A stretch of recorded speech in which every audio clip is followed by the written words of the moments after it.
Jadi gue minggu lalu tuh sibuk banget ya sama tim gue ngerjain hal lain, jadi tuh nggak sempet bikin konten baru di nyantai. Seriusan, ini aja tuh sampai turun analitik kita gara-gara tuh nggak fokusin ke channel ini dulu gitu. Tapi ya gimana nih teman-teman, masih pada pengen nggak nih ada video baru dari kita gitu? Kalau pengen ya silakan komen aja. Dan kali ini mumpung gue belum sempet review handphone baru lagi ya, karena nggak terlalu banyak yang baru dan juga beberapa hal gue rasa kurang menarik untuk gue bahas juga. Jadi langsung aja lah gue kasih info buat kalian yang mungkin masih sabar nungguin handphone baru buat gantiin handphone lu sekarang. Ya mungkin kayak lu lagi bimbang nih, mending beli Xiaomi 12 yang lagi murah banget harganya, apa mending nunggu handphone baru aja nih. Ini gila banget soalnya, turun sampai 6,5 juta cuy. Ini murahnya nggak masuk akal buat flagship tahun lalu.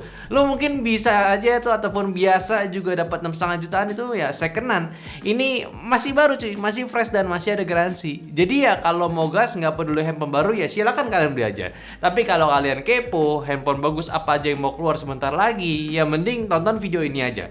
Siap-siap komen kalian mau handphone apa juga, oke? Langsung aja ya. Yang mungkin kalau gua nilai ini udah kode-kode bakalan rilis di waktu dekat, yaitu Poco F5 series. Ini handphone most waited banget ya kayaknya. Kayak bukan karena speknya memang bagus ya.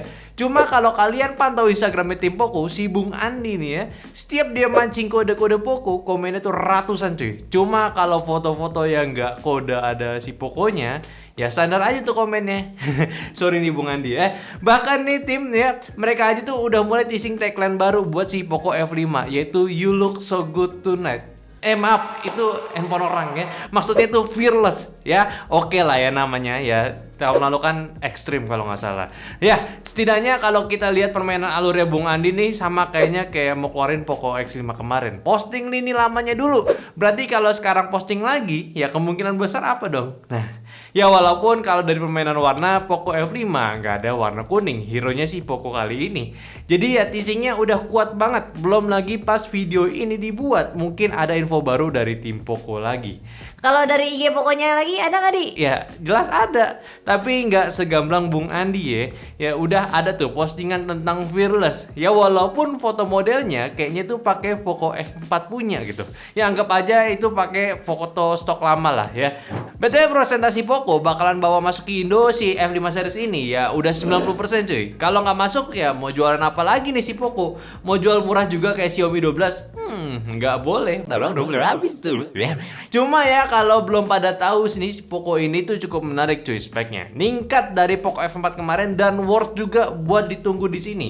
Poco F5 itu pakai Snapdragon 7 Plus Gen 2. Kalau masuk Indo itu jadi handphone pertama di sini yang pakai spek itu. Sama Poco F5 Pro pakai 8 Plus Gen 1 yang mungkin bisa jadi opsi murah buat smartphone spek flagship sekarang. Keduanya kencang bener-bener kalau mau dijadiin next smartphone gaming lu tuh ya oke banget lah. Selanjutnya, iQOO. Beneran jadi di ada si iQOO Neo 8. Ya sebenarnya sih nggak tahu juga. Cuma karena ini handphone baru dan perlu mengisi slot lini handphone yang jelas ada gap jauh antara iQOO 11 dan iQOO Z7. Ya gua rasa ada kemungkinan iQOO akan bawa seri Neo-nya. Yang jadi tuh lininya tuh bakalan lengkap nih. iQOO Number itu flagship, iQOO Z itu entry to mid, dan si iQOO Neo itu sebagai high end-nya cuy. Emang belum ada informasi resmi tentang handphone ini masuk Indo atau enggak. Cuma kemarin kan baru aja info mau rilis di Cinanya. Dan permainan si iQOO ini agak beda nih dari handphone lain. Kalau cuma rilis di Cina tetap ada kemungkinan nih soalnya bakalan hadir di Indo juga. Nggak kayak handphone lain yang harus nunggu global rilis dulu baru masuk Indo. Dan si iQOO Neo 8 ini mungkin jadi lawan beratnya pula si Poco cuy. Dan Poco harus persiapin ini karena dia rilis ada dua seri nih, standar dan Pro-nya juga sama kayak Poco gitu. Dan juga speknya ini kemungkinan bakalan ya jadi flagship killer sama juga.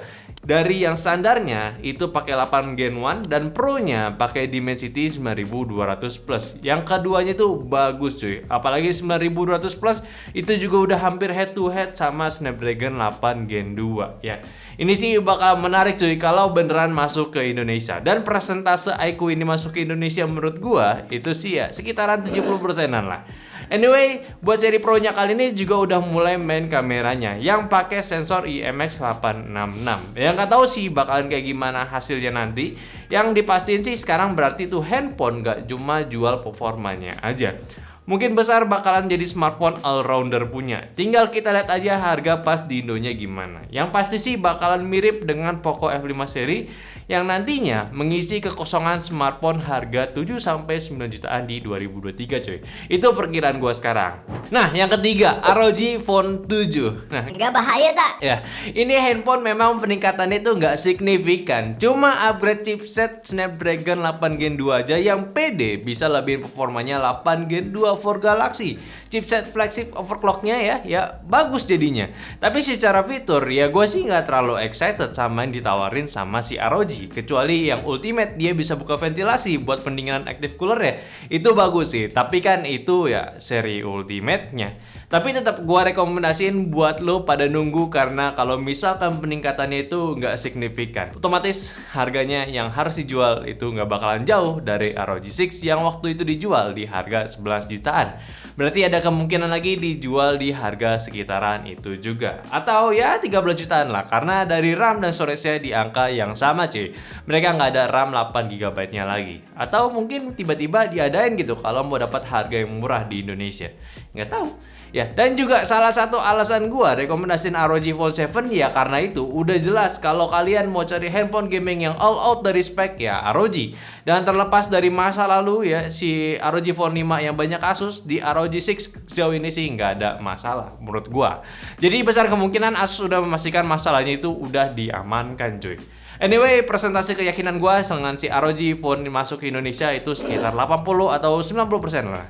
Ya kalau nggak masuk sih nggak ada lagi yang mau dijual selain si Zenfone. Iya dong, ya, nggak kerja ntar karyawannya.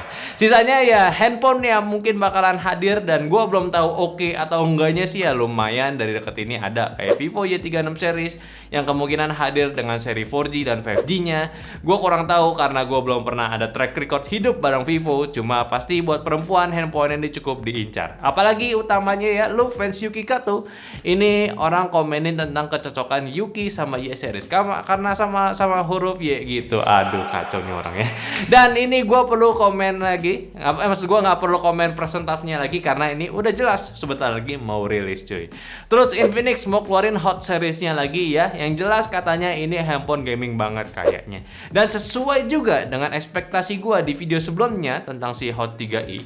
Memang ini Infinix tuh mau nyimpen seri G85 ke atas itu bukan untuk si 30i kemarin. Makanya di handphonenya sekarang bakalan gunain MediaTek Helio G88 punya. Yang memang bisa dipakai buat main game tipis-tipis. Dan kalau collabnya pun bareng Free Fire ya ini udah cocok banget lah. Apalagi kemarin baru aja ya Tekken kontrak sponsor bareng Onyx Esport. Terus ada apa lagi nih kira-kira? Ya sebenarnya sih udah ya. Ada beberapa kayak Oppo, Tecno gitu-gitu. Cuma kabarnya sekedar TKDN. Dan asumsi gue itu belum sekuat 3 handphone awal tadi buat gue pede bilang bakalan resmi di Indonesia. Jadi ya kita keep dulu aja pembahasannya. Dan kalau ada yang nanya nih, Kok lu bahas ini di video biasa sih, Di? Nggak di Bego Teknologi aja gitu biar enak roastingnya? ya sebenarnya nih gue ambil bagian dari Bego Teknologi juga. Cuma berita utamanya besok tuh kayak bakalan masuk sama durasinya gitu. Maksud gue nggak masuk sama durasi, bakalan kepanjangan. Jadinya gue pisah aja di video rekomendasi handphone yang patut lo tunggu gitu ya. Biar lebih maksimal bahasnya. By the way teman-teman, ada yang udah beli si Xiaomi 12 belum? Kalau belum ya coba aja lihat, itu handphone gila sebenarnya. Flagshipnya nggak masuk Indo, tiba-tiba flagship yang baru maksud gue, tiba-tiba potong harga gila-gilaan. Kacau nih si Xiaomi. Itu opsi kalau lu nggak sabar nunggu handphone baru itu ya mending banget ya. Salah satu flagship compact terbaik cuy, bagus. Dan menurut kalian gimana sama handphone baru-baru ini? Kalau dari gua sih ya akhirnya ada harapan lagi gitu. Karena beberapa waktu itu setelah lebaran tepatnya ya, itu handphone lagi loyo parah. Nggak ada yang rilis, nggak banyak lah nggak rilis ya. Ya di Indo sih tepatnya. Kalau di luar handphone banyak yang rilis, banyak yang bikin ngiler juga. Tapi ya kan balik lagi, kalau mau beli handphone sekarang paling aman ya di Indo langsung. Jadi kalau gua mau rekomendasiin beli di luar ya bakalan PR nantinya. Tapi ya silakan aja, pilihan ada di kalian. Mau beli handphone apa ya silakan, duit kalian juga. Intinya sih kita bakalan review 3 handphone tadi kalau misalkan masuk Indonesia. Wajib kalian subscribe juga pastinya kalau kalian ikutan penasaran sama si handphonenya sebelum beli nanti. Oke, mungkin itu adalah pembahasan gue dari 3 handphone terbaik dan plus-plusannya ya. Tolong juga bantu share video ini ke teman-teman kalian. Pengen jadi obrolan kalau misalkan buat ganti handphone baru. Jangan lupa juga kasih pendapat di kolom komentar sama like video ini kalau kalian suka. Dan follow semua sosial media kita yang ada di Instagram, TikTok, Facebook, dan Discord yang semua linknya ada di deskripsi. Dan yang terakhir, sampai jumpa di video nyantai selanjutnya. Bye-bye. Bye.